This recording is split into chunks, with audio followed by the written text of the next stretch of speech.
Pessoal do primeiro e do terceiro ensino médio, aqui é o professor Fernando Rosário de Souza para fazer uma breve revisão para a AV2 de Filosofia do terceiro bimestre, que o assunto principal é um cara chamado Hegel e o outro chamado Marx. Eu queria que ele estivesse piscando, ele parou de piscar porque... Mas enfim, era um GIF que ele deveria estar piscando aqui. Vamos ver se em qualquer outra hora ele pisca. Este Hegel, ele vai ser justamente o cara que vai começar a propor uma dialética, um diálogo das ideias entre aqueles dois grandes blocos que a gente estudou, e desde os pré-socráticos, lá desde o Parmênides, que prega a permanência, e o Heráclito, que prega a mudança, foi gerando, por exemplo, a outra dicotomia, a outra tese e antítese, ideias opostas, por exemplo, na Grécia Antiga, entre o Platão defendendo o mundo das ideias, o mundo da essência, lembra, apontando para cima naquele quadro A Escola de Atenas, não é da Atenas, de Atenas, e o Aristóteles falando, olha, baixa a bola, o importante é a experiência sensível, tá? A gente vai ter essa mesma dicotomia, essa mesma dialética, essa mesma ideia contrária na Idade Média, com Agostinho falando, existe predestinação, o mundo maior, o mundo das ideias de Deus, diz como que deve ser o seu futuro já predeterminado, predestinado por Deus. E o Tomás de Aquino falando, não está tudo Agostinho de Deus, não, Agostinho. Aqui no presente, a gente toma decisões que podem mudar o nosso futuro. A gente tem livre arbítrio. Fomos também para a idade moderna, uma pinceladinha ali, gente falando assim, olha, se você quer ter o conhecimento verdadeiro, Descartes, se escreve Descartes, né? Você tem que descartar as emoções e você tem que ter a razão pura, o mundo das ideias. E já um cara chamado Bacon, ou Locke também, falando assim, não, meu, você tem que dar uma de Locke, você tem que experimentar o sabor do bacon, é por meio do empirismo, de empilhar experiências, que você vai conhecer a realidade. E agora, quem está certo? É quem defende o mundo das ideias, é quem defende o mundo das experiências sensíveis. Não é que o Hegel vai trazer a solução, mas ele traz uma boa tentativa de solução. Ele fala, entre ideias opostas, entre a ideia de cor branca e entre a ideia de cor preta, existe alguma possibilidade de fazer ideias de cor cinza, tá? Síntese entre a tese e a antítese, existe a síntese. E aí, existe uma caricatura aí que já caiu em Enem, já caiu em vestibulares. Se a tese é quem defende, olha, o jeito certo é deixar o papel higiênico com a folhinha para fora. Fala, imagina, o jeito certo é deixar o papel higiênico com a folhinha para dentro. Isso dá até discussões de casais. Gente, o importante é que você use quando você precisa e vai adaptando de acordo com a sua necessidade, sem querer aqui pregar nenhum utilitarismo, nenhum pragmatismo barato. Só falando da ideia do Hegel. Então, para o Hegel, a ideia é que existe uma ideia inicial, né, uma tese, surge uma ideia contrária, a antítese, é só lembrar de herói e anti-herói. E a mistura, o meio termo das duas, surgindo uma nova ideia, é uma síntese. Só que isso faz com que o conhecimento seja em espiral ascendente. Quando surgir uma síntese, nada impede que ela vire tese, porque vai virar alguém que discordará dessa síntese que surgiu com uma ideia contrária a ela. E a discussão entre a antiga síntese que virou tese e a ideia contrária, que é a antítese, gerará uma nova síntese. Essa nova síntese provavelmente vai ser questionada por alguém. E aí de síntese ela vai passar a ser a tese de uma outra antítese, que vai gerar uma nova síntese. E para o Hegel é assim que o conhecimento progride na humanidade. Faz muito sentido, não é? O Hegel ele tem uma ideia que é importantíssima para a vida, para os vestibulares, para o Enem e para a sua prova agora. Mas o mais importante é que ela seja para a vida. Ele diz que existe um imperativo categórico no idealismo de Hegel, o mundo das ideias de Hegel, que ele tenta colocar um pouco mais de prática. Ele fala, olha, o que deve pautar o ser humano nas suas ações, na sua moral, é o imperativo categórico, aquilo que se impõe, que impera em todas as categorias. Existe uma lei universal, e esta lei universal é a máxima moral que deve ser válida para todos, podendo ser aplicada em todas as situações. Então, falar a verdade é uma dessas. Respeitar o próximo, não matar. Existem decisões que a humanidade considera como corretas.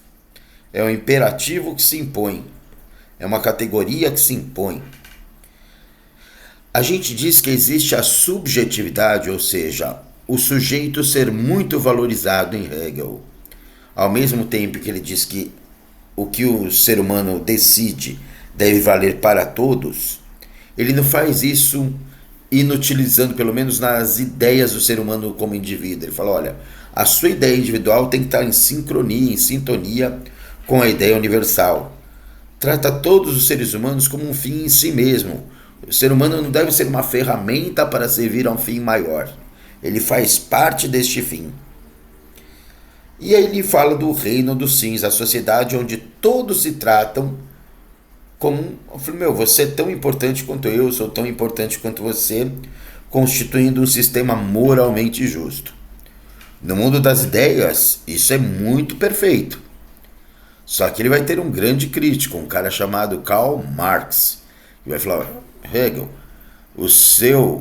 a sua dialética ideal é perfeita, mas nós precisamos ver isso no mundo de pessoas egoístas, no mundo da luta de classes, onde quem tem os meios de produção não vai achar que é o bem comum o lucro dividido para todos, mas vai querer ter lucro em cima do trabalho do operário. E aí o operário deixa, isso é para o bem universal, ou o operário luta contra isso, né?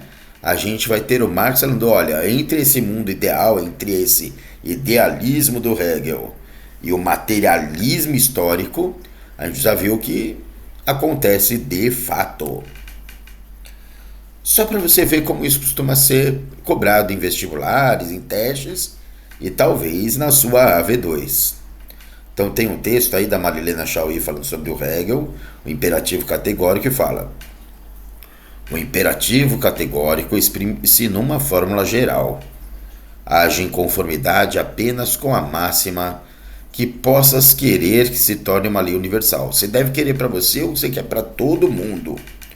Em outras palavras, o ato moral é aquele que se realiza como acordo entre a vontade e as leis universais que ela dá a si mesma. O texto faz referência ao imperativo categórico, conceito fundamental da ética kantiana. O Kant também bebeu no Hegel, bebeu filosoficamente. De acordo com a sua leitura, o que acontece? O ato moral não pressupõe a vontade humana? Lógico que pressupõe, desde que ela esteja de acordo com o universal. O imperativo categórico não tem o caráter universal. O imperativo categórico é justamente aquilo que se põe para todos os indivíduos, é universal. O ato moral pressupõe escolhas que possam valer para todos os seres humanos. Opa, parece que é por aí. Eu escolhi individualmente o que vale para mim, mas também vale para os outros. Vamos ver se as outras estão erradas. De todo e qualquer ato humano é um ato moral. Não, nós temos decisões imorais também, né? Para a ética kantiana, os seres humanos não seriam capazes de desenvolver nenhuma lei moral. Imagina, seriam capazes sim. Então sobra a letra C para ser a verdadeira. O ato moral pressupõe escolhas individuais que possam valer para todos os seres humanos, tá? eu escolho não matar alguém que me ofende. Ainda que algumas vezes seja difícil de cumprir, né? Não, brincadeira. Muito bem. Vamos ver um segundo jeito? A subjetividade aqui como individualidade, como criação do sujeito, segundo Hegel, não pode ser tomada como dada. Falou assim, ó, o valor do indivíduo é importante, mas não deve ser o que ele pensa é verdade para todo mundo, tá? Você pode individualmente seguir uma religião, seguir preceitos. Você só não pode querer que os seus valores sejam aceitos por todos como a única verdade. O meu Deus é o verdadeiro, a minha religião é verdadeira, o meu livro sagrado é verdadeiro, né? Mas você pode acreditar, olha, é certo que cada um tem o direito de seguir o livro sagrado que achar melhor, desde que não faça mal para o outro. Isso sim, isso é universal. Mas deve ser entendida como um processo de formação em que a consciência individual minha interage com as consciências do mundo.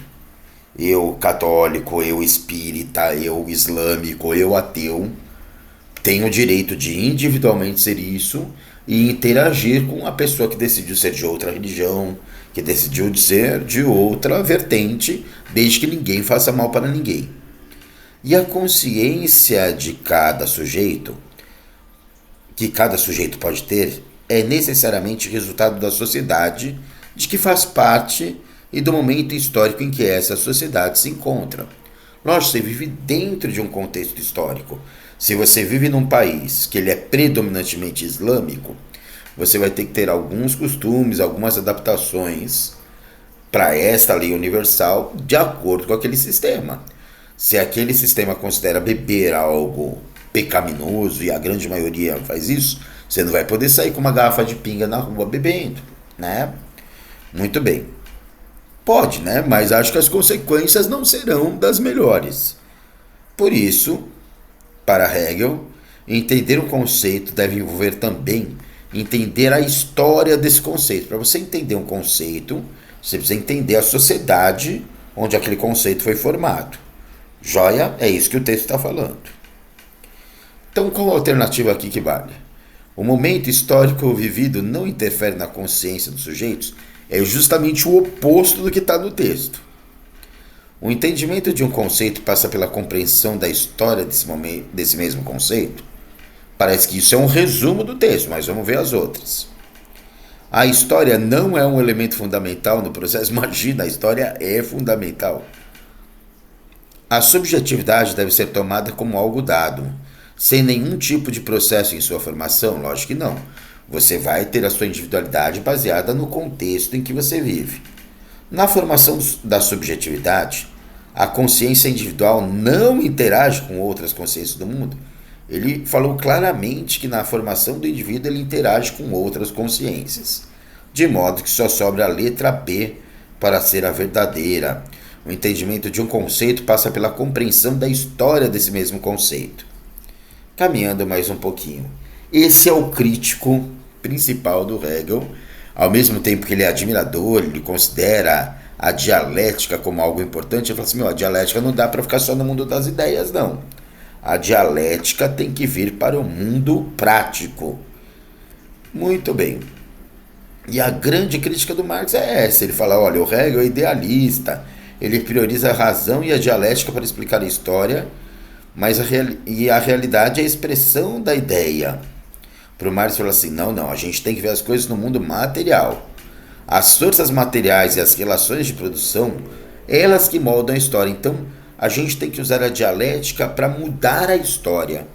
O Marx até fala que a luta de classes é o motor que movimenta a história.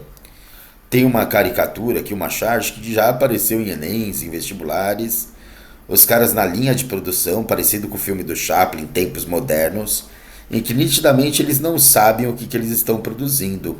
Eles são uma peça da engrenagem dos proprietários daquela fábrica. E aí o cara que está para se aposentar, ele fala, vou me aposentar amanhã, e sabe o que eu vou fazer? Andar até o fim daquela linha de montagem e descobrir o que eu estou fazendo há 30 anos. Há 30 anos o cara não sabe o que ele produz, né? Essa é uma grande crítica à alienação. Você estar parecido um extraterrestre à parte, você não ter a visão do todo, você só faz o que te mandam fazer a ponto de você perder a consciência de si mesmo, né? Isso é uma das coisas que o Marx mais critica dentro da sociedade, da luta de classes, dentro do capitalismo. Então, para o Marx existem duas grandes camadas: proprietários, né, capitalistas, e aqueles que vendem a sua mão de obra, proletários, operários. Os proprietários dos meios de produção que exploram a classe trabalhadora são uma classe. E os trabalhadores que não possuem os meios de produção e vendem a sua força de trabalho para sobreviver são a outra classe. E aí tem uma tirinha da Mafalda aqui, da Argentina, né? Tudo bem trabalhar para ganhar a vida, claro. Mas por que é preciso desperdiçar a vida que a gente ganha trabalhando para ganhar a vida? Ou seja, eu estou dando a minha vida para perder a minha vida e não poder desfrutá-la? Eu estou me perdendo de mim mesmo, da minha consciência, da minha vida, da minha existência, das coisas que eu gosto de fazer para sobreviver? Uma crítica ácida ali, numa tirinha meio discreta aí, meio quase que, mas uma crítica muito ácida à luta de classes, tá bom? Gente, acredito que se você ler o capítulo, se você ver as suas anotações, se você assistir a este vídeo mais vezes, entrar no site, você vai conseguir ir muito bem nessa AV2 de filosofia. Então, espero que o vídeo tenha sido útil. Até a próxima, pessoal!